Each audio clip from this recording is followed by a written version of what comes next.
governor. And many people in this state said I was too conservative to actually be a statewide elected official. But by the grace of God, we won that election, and we worked for 4 tough years.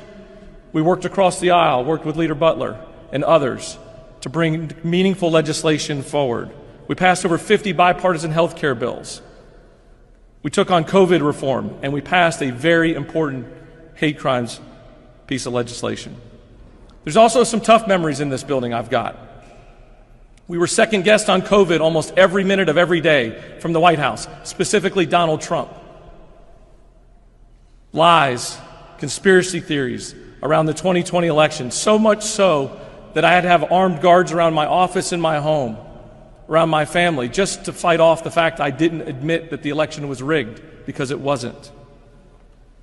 Fake electors sat just a few feet from us, sat in a room and tried to usurp democracy.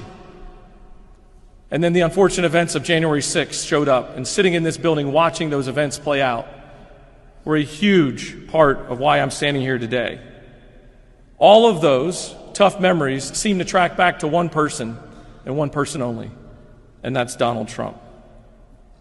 Going against the grain as a Republican and supporting Democrat Joe Biden for president is not easy. But I'm not looking at this election through the lens of being a Republican. I'm looking through the lens of being an American that cares more about the future of my country than the moral bankrupt nominee of my party. There are political ramifications to this decision, but they pale in comparison to 4 more years of Donald Trump, both home and abroad.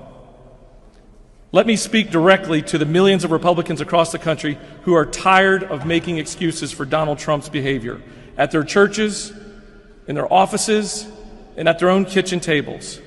Enough is enough. The nightmare has to end, and it has to end now. It's time for us to purge Donald Trump from our system.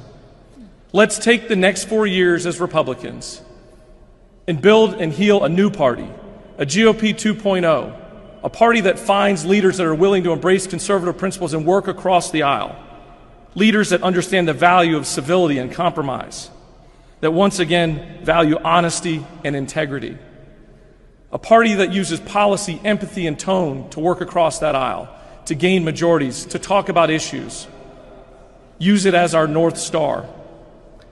The last 4 years have been difficult for our family, the journey, but a journey that's been worth traveling.